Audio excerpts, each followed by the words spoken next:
Many of you here, in fact, probably most of you here, know our first featured guest speaker. He's a 37-year veteran of the Yavapai County Sheriff's Office, who began his career in 1983 as a volunteer reserve deputy and has risen through the ranks to hold the office of Yavapai County Sheriff. He holds a degree in Administration of Justice and is a grad of the FBI National Academy in Quantico, as well as the Arizona Law Enforcement Training Academy. He has been appointed chairman of the Arizona Peace Officers and Training by the Governor, is past president of the Western States Sheriff's Association and Arizona Sheriff's Association, and a Medal of Valor recipient. When I asked some of his colleagues to describe him in just a few words, these are the things that I got. He is the real deal. He's sincere, he's loyal, steadfast, without ego, just awesome. A visionary leader, an accomplished outdoorsman, a devoted father, and quite possibly, this is my favorite, the most interesting man alive. It's a lot to live up to, right, Scott?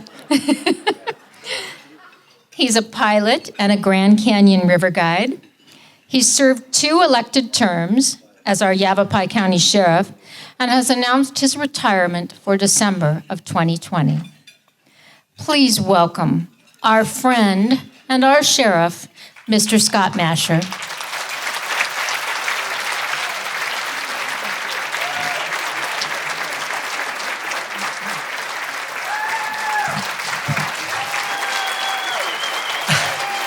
Thank you.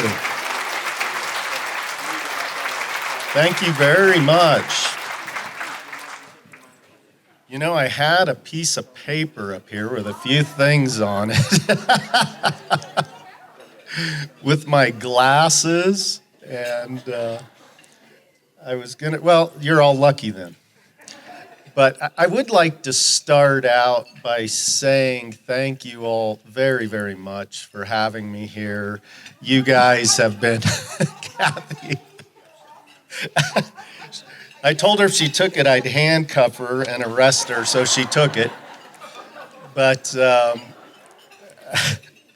thank you again for having me here. It really is an honor to be here with you today. I know it's been about 3 months. And I was sitting here, I got here a little early today, and I was thinking about, you know, the years I've been able to come here and talk to you all and get to be friends with you all. And it's been such tremendous support from the RWOP. It's been amazing for me at the Sheriff's Office, for all of law enforcement. But then I got a little selfish and I thought, you know, there's 971 or 1 members of the RWOP, and as sheriff, I have more girlfriends than any other sheriff in the nation. So I feel pretty lucky to have that. So I hope I don't offend you by saying that, but I thought that was a pretty cool thing. I would like to thank some of the retired law enforcement here tonight from California, from Arizona. You know, thank you for your service. It's tough times. I don't think I've ever seen it so goofy, where we have emergency declarations and curfews, and we have a pandemic going on, and we have all these protesters that really aren't justified in their criminal activity. And of course, it was not justified how that man was brutally killed in Minnesota, but that doesn't justify some of the things going on in this country and some of the elected officials who actually promote it. And if you watch some of what's going on across the country, it's you know, I don't even know the proper term, but it's just not right, some of the things going on and how people are infringing on the rights of others and victimizing property owners and store owners and various things. So To me, and what I was here to talk about today, is the Second Amendment. And that's always been kind of special for me, as is the Constitution as a whole. And as I take an oath of office to uphold that as sheriff, and I took my initial oath of office at the sheriff's office some 30-some years ago, and it's been reaffirmed through elections and promotions. And so I make sure that my staff also understands the importance of our Constitution, our individual freedoms and liberties that we are all afforded through this greatest nation on earth. And so it's very important for us to maintain our vigilance against those we see out there today across the country who are violating rights and doing things that they shouldn't be doing. And for those of you veterans that are here, in active military, thank you, because you have been the ones that have defended our Constitution, our nation, our Second Amendment, and without you, God knows where this country would be. It seems across the world, many countries don't like us, but they want what we have. They want us to be able to assemble. They want the freedoms and the liberties and the opportunities that is afforded to all of us. And so why is it that we want guns, or why is it that the military will protect us to have them? And I think to really look at that, it's something that we all probably learned in school through history. You look back at the founding of this country and what it took for people to leave an oppressed, persecuted society in Europe to come to a new land that they had complete unknowns. To come here to settle it, and what was it they did that for? They did it so they could have the opportunities, the freedoms, the liberties to do what they wanted to do, to be successful in life and to live their life. And look at the risks they took to come here, to get on a wooden boat and sail for months across the Atlantic to get here, and what drove them here to do that. It's very impressive when you look at it, and you know, it really in the scope of time, you know, 300-400 years ago is really not that long ago. And they came here and they settled this great country to get away from that oppressed government that told them what to do, and they were used to being told that you were here for the government. In Europe, the people were there, and they were told quite clearly that you were there to provide for the government, the elite few. And so, just the opposite, they came here, and they flourished. Our colonies flourished, they populated. People were being born here, and they were doing well. They were doing great. But yet England still had ties to this country. And they oppressed the colonists with limited trade, limited commercialism, limited life, trade, agriculture. At that time, a lot of trade and development was taking place, industrializing the country. And the colonists felt as though we are now separate from England. We can cut ties. We're Americans. And so they started to do that. They started to rebel against England, and they came up with some great terms, and I'm surprised we don't hear some of those today. Maybe you've heard the Great Awakening started in this country with religious freedoms and the right to express yourself. What a great term. that the colonists had the Great Awakening, and we had things like the Intolerable Acts, where there was taxation without representation. You weren't allowed to do what you're doing here today without the permission from the governor of the colony to get together and to talk about what it is that you wanted to do. And the colonists started to rebel.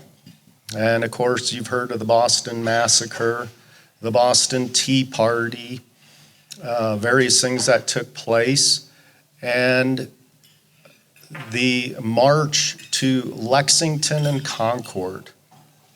And I think you guys probably remember that because there was about 2,500 British soldiers that had come in and they had blockaded the Boston harbor. And the British knew that there was guns and ammunition being stored by the colonists. And so the British marched to that to take the guns and ammunition. And before I get any further in the story, what I'd like to do is I have my media press information officer here, and he has a little video I'd like to show you. It's about 3 minutes. And I did this, I'd been talking with Terry Ann about coming up with a title. She said, you got to come up with a title today for what you're doing. So we decided, my media person said, why don't we call it The Shot Heard Round the World? And I said, what a great title, The Shot Heard Round the World. So we'll see if we can do the video here. Maybe not. You know, I'm getting used to this. This day and age, things don't go very well these days. But that's okay, we'll adapt. Okay, so I'm just gonna keep going. And maybe they'll get it up and running, but I'm kind of on a roll here anyway while they switch out laptops and do their thing. But I was talking about the British soldiers marching to Lexington and Concord to take guns and ammunition away from the American colonists. And why were they doing that? Why were the British going to go do that?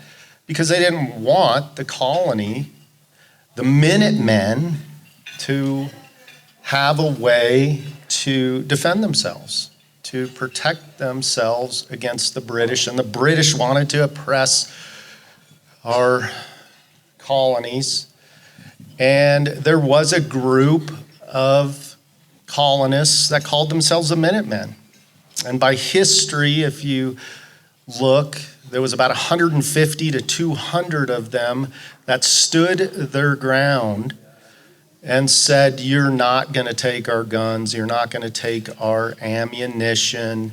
And they stood their ground to the best trained military in the world at the time. And then the shot rang out, and what was that? The shot heard round the world. And that is, hey, the Minutemen, right? Can we do the video? Is that possible? If they can do that, I'd like to show you that. But because I get a lot of questions about the Second Amendment and where I stand and all on it. And I think this video is just something I did to put out to folks, because Yavapai County is a sanctuary county for the Second Amendment, right?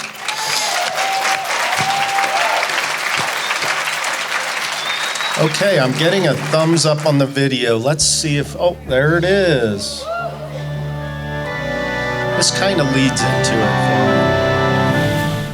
Hello, I'm Sheriff Scott Mascher, and I wanted to take a couple minutes to talk about the Second Amendment to the Constitution.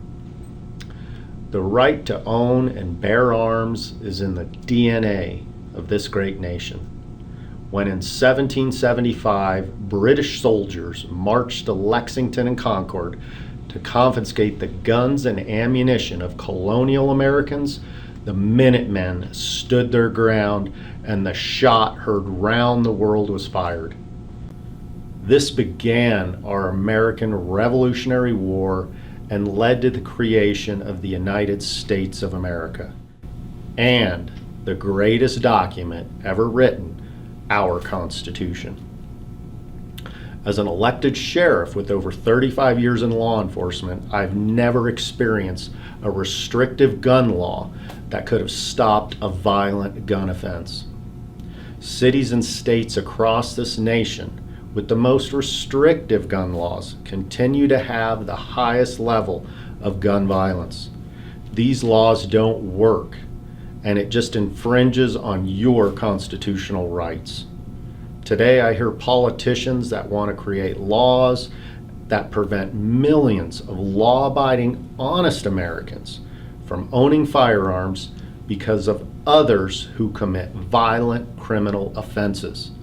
I do not believe that extreme acts of violence should ever misguide any politician into creating ordinances or laws that would take away constitutional rights and liberties from law-abiding Americans. Americans have the right to defend themselves, their homes, families, and loved ones. More so than ever, with violence today, law enforcement must focus on the violent offender to the fullest extent of the law. We must focus on the offender. As an elected sheriff, I understand that my duties go beyond enforcing laws. As a priority, I must protect and defend the rights of law-abiding citizens and victims, which our Constitution affords. If any elected official diminishes or lessens our constitutional rights in any way, they're not fit to govern your individual liberties and freedoms. We must never forget our military men and women, the active service members, our veterans, and those who gave the ultimate sacrifice in defense of this nation so we can maintain our constitutional freedoms. You have all heard it, and I'll say it again. Freedom is not free. God bless our military, and remember the price they paid. Over 150 years ago, one of our greatest presidents, Abraham Lincoln, said it well. Don't interfere with anything in the Constitution. That must be maintained, for it is the only safeguard to our liberties. Truly, this is not just about our Second Amendment. It's about protecting our Constitution. It's protecting our nation's DNA, the foundation of the greatest nation on earth. Thank you, and God bless.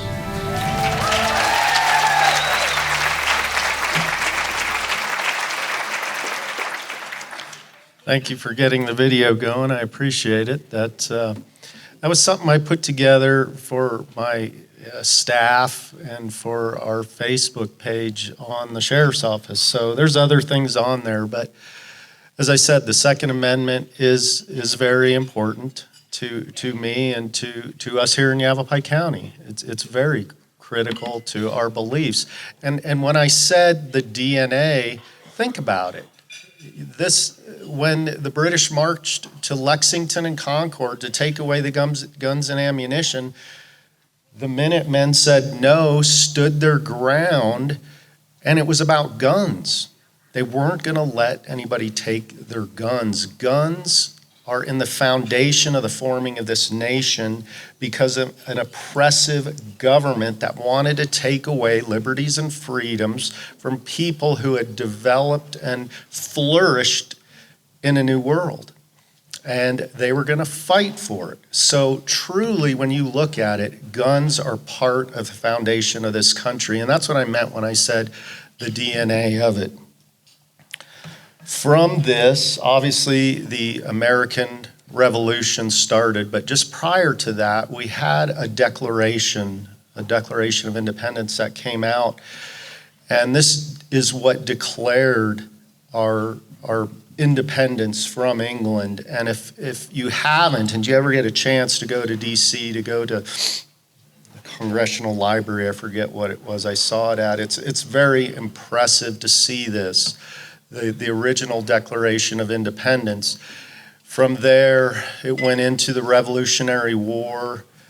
Lot of Americans fought for that independence, gave up their lives, and after years of the revolution, they were able to then work on a constitution.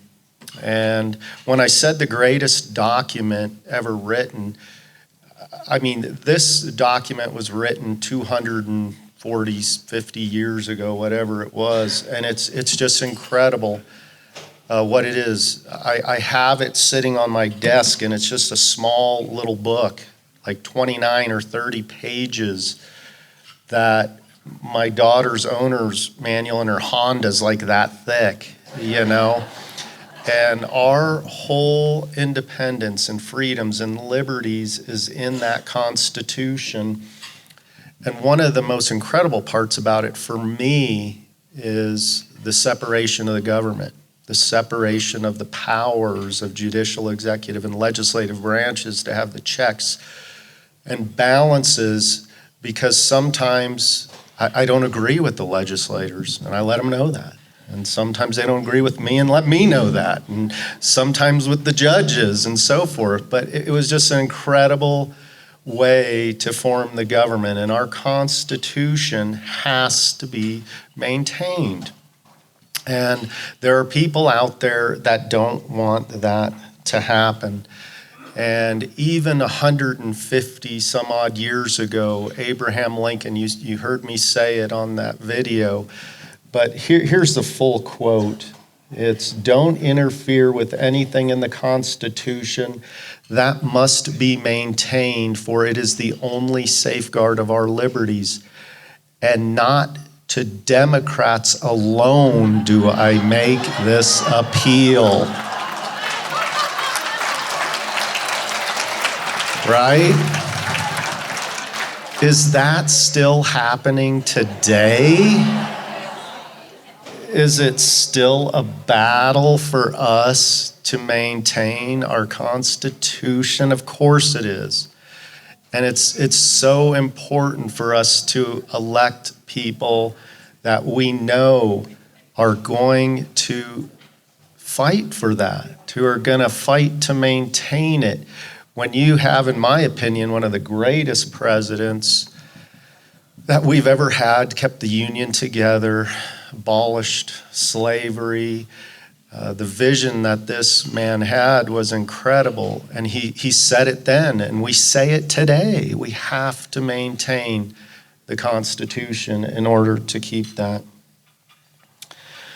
So, you know, that's kind of our history. That's kind of what we learn when we were going to school. The problem is we don't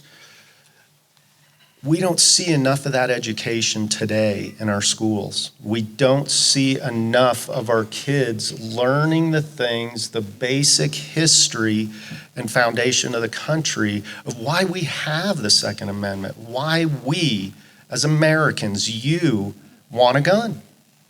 We don't seem to teach that anymore in our schools as to why it is and what's the reason behind that, and why our military will make ultimate sacrifices to defend it.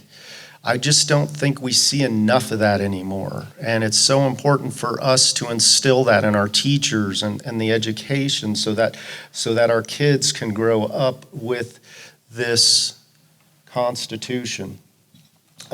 This photo here, I put this in because if you look at world history, if you look not just at the United States, but you look across the world at leaders who disarmed the people. Here, the Holocaust photograph. It's horrifying, but they were disarmed and they were mass executed. And there were others who the same. This is horrible. 6 million people were brutally murdered, had no way to defend themselves. And these are the kind of things that happen when the people are supposed to be there for the government rather than the government to be there for us as part of our Constitution. That's what we, the people, stand for. And so it didn't just happen in our lifetimes. This is 75, 80 years ago. But look at Saddam Hussein, right? What he was doing in the Middle East, disarming people, murdering them. Stalin, the same way, Pol Pot in Cambodia. So the point I wanted to make here is even today in our lifetimes, this kind of stuff continues and will continue into the future, because what does history do? It tends to repeat itself. So again, that just gives us more of a standing as to why we have to defend our Constitution and our Second Amendment rights. And I remember, and I think it was probably in high school, when I was reading a book, and the Japanese during World War II had made a statement about if they ever had to invade the United States during World War II, there'd be a gun behind every blade of grass. Yeah, right? I mean, we have a reason for that. We wanted our independence. We wanted our freedom. We wanted to maintain that, and that's what it's about. And so that's why I put that up there. I mean, lessons learned from the Holocaust, lessons learned in history should make us even stronger and more determined to keep what we have and to support our military to maintain those things. So I think that's really something to remember there. Is these kind of things aren't going to stop. And that's why people all across this world want what we have. It's the governments in some of these places that don't. But these are the things that will happen. The other thing that I think kind of has been an influence for me with the Second Amendment and our Constitution is my experience in law enforcement. I was able to deputize our president.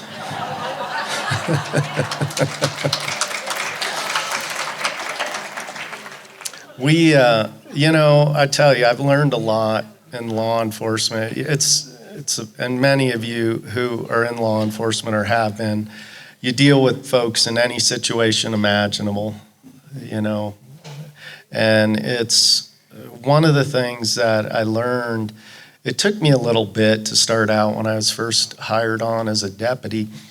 You go out and you look for the bad guys and you arrest them. And that's kind of the concept of, law enforcement and what you're doing.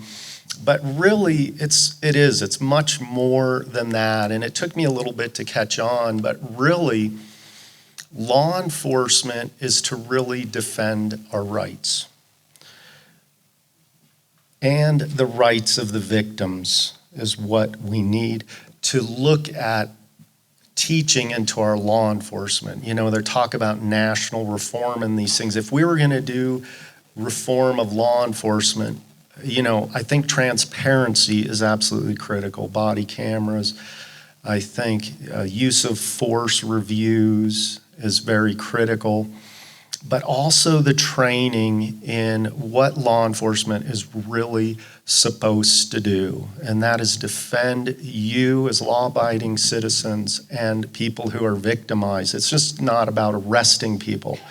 And I think that's one of the biggest things this nation has to do is look at that concept and make those changes. But I also learned a lot about dealing with guns in our society and law enforcement. First off, every day I get up, put one on, go to work. It's just, I'm looking forward to 7 months from now. I don't have to do that. But I was always trained to that. Everybody has one, especially in Arizona, especially in Yavapai County. I see that quite a bit. But, in my 37 years, I've never arrested a gun. I've always focused on the crime. You got to focus on the person who has the thought and the reasoning to victimize someone, especially with a violent situation. And I think the whole nation politically is taking their own personal grandstanding and missing the point of you got to focus on the person or persons who are committing the violence. And I never hear that in our society. I never hear politicians getting up and saying that we've got to go after these people that are shooting up our neighborhoods, that are killing people, that are mass shootings in schools. And there were all these red flags that we knew this person was going to do that. They threatened they were going to do it. And what did we do? Well, we got to take guns away from law-abiding Americans, because not having those guns are going to stop people from doing this that you see up here. And that's missing the whole point, because these people don't care about those laws. Do you think anyone cared in a mass shooting or at a school that it was a gun-free zone? No, they don't even think about that. So what we have to do in law enforcement, again, is shift our perspective. And it drives me crazy to see law enforcement executives who aren't focusing on the specific violence itself. We spend a lot of time focusing on drugs. Let's go do all these drug things, canines. I'm okay with that. I'm good with that. But why aren't we doing that with gun violence? Why are we not promoting across this country to go after the real reason of this? Protecting the victims, protecting the law-abiding Americans, and going after the criminal. That's another spot. And look at this. This happened June 1st.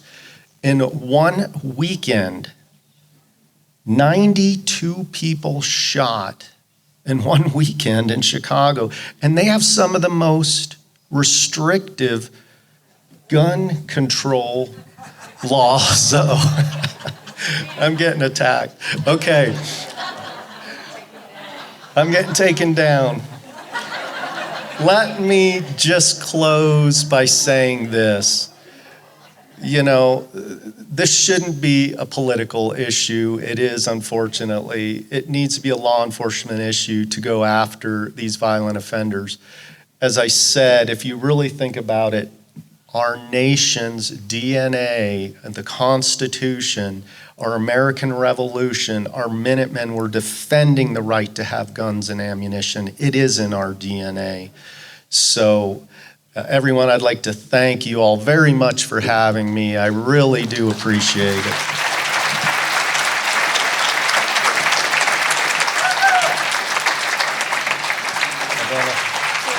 Oh, okay. Yeah. We do have time for some question and answer, if you'll make your way forward to the sides of the stage. You know, I do want to say one thing real quick. I'm going to embarrass my daughter here. You know, I get to do that. She's going off. She was appointed to the United States Air Force Academy.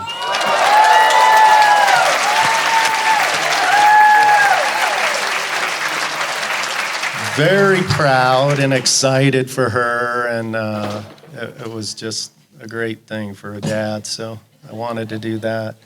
Any questions for me? Sure.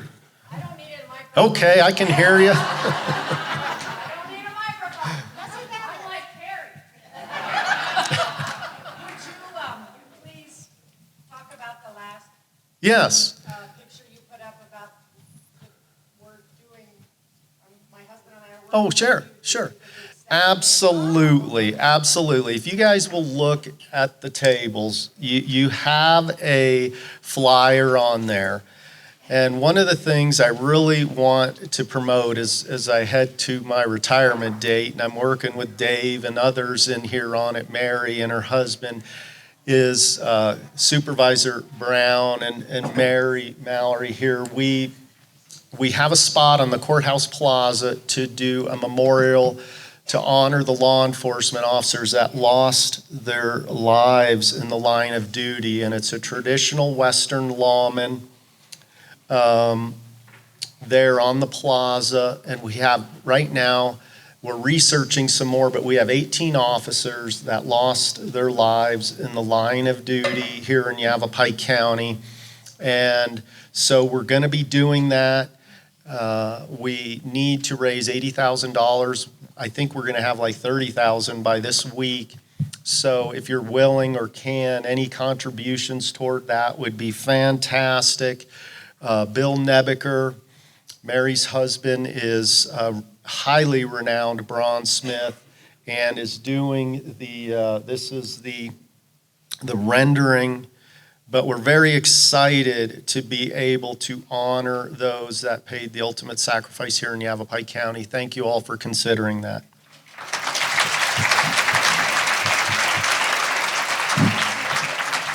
Hi, Sheriff Mascher, I have Yes. a question. Sure. So your retirement is coming up very soon. I know it Okay. might seem like a while for you, but it's going fast. It We is. just wonder if we're going to get to see more of you after you retire in different capacities, and what do you have in mind? Well, I think I got to get through this next 6 months. It's kind of crazy. It's fire season. I'm worried to death about that. Obviously, many times, I think a few years ago, we evacuated about 6,000 people. Where am I going to put 6,000 people in a pandemic? You can't, it's kind of goofy, but we'll get through it. When I do get retired, I'll probably do whatever I want for a while. Kids are off to school, and who knows? Maybe I can travel a little, but thank you. I'll be here. I'm not going anywhere. I'll be around. I'll be here, yeah. Thank you all. Anything else? Sheriff, thanks Hey. for your service. I have a question about what happened in Seattle. Yeah. Those cops, I think they were city, were told to stand down. Who would tell you to stand down? Because I want to make sure I don't vote for people like that. Nobody's going to tell me to stand down.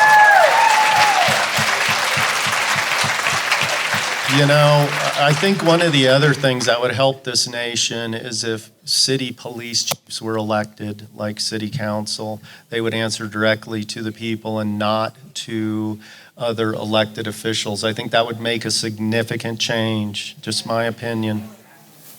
Hey. Thank you so much, Scott, for being with us today, and congratulations. What do we say to our young men and women who are considering going into law enforcement with the target on their backs? It's we were talking about that early. It's an honorable profession, but you have to be honorable. I mean, some of the things I see, I am concerned about. There are bad apples in every field out there. As in law enforcement, it affects us all. The pensions reformed, retirements, it's tough. It really is tough. It's going to be a problem to get through. We don't see the people wanting to get into this high-risk business anymore. It's going to be tough for those in recruitment, and we have to do some work on the image and the transparency. All of government has to be more transparent. It just has to be. And I think for law enforcement, body cameras and use of force reviews is critical. Thank you. Thank you all very, very much. I hope to see you around. Oh, okay. Not yet. Comes Elsie. Uh-oh. I'm in trouble.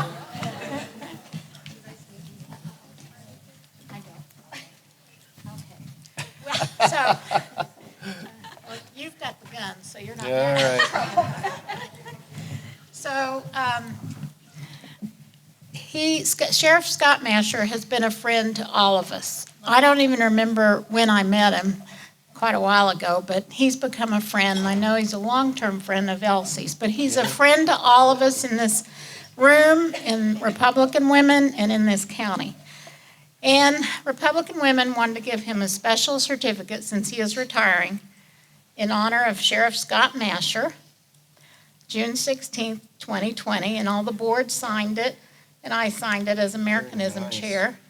And then we talked to our soon-to-be next sheriff, or as I like to say, my slightly younger brother, to find out, I can say that because nobody's running against him, to find out what Sheriff Mascher might like is a gift certificate. So Elsie, we have a gift certificate. Oh my gosh. Yes, from, where's it? I like this. Oh, Yeah, yeah, open it up.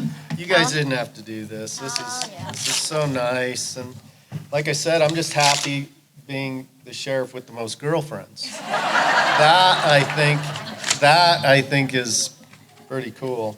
Sportsman's Warehouse. Thank you. Thank you very, very much. And, Oh my gosh. and, yeah, we have a couple other little Okay. things. And he mentioned his daughter Allie, who we're all proud of because she's going into the Air Force Academy. So we got you a couple other little things you can open. Wow. Christmas.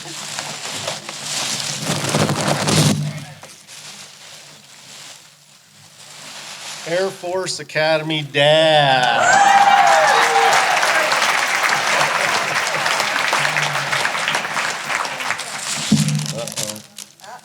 More. Jeez. Oh, yeah. That'll go on the old Ford.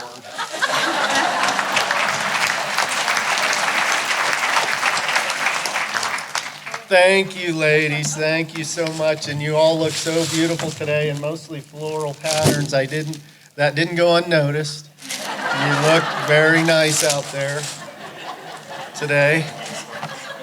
Thank you. I appreciate it. Yeah, embarrassing. You already did. Thank you. God bless. Photo.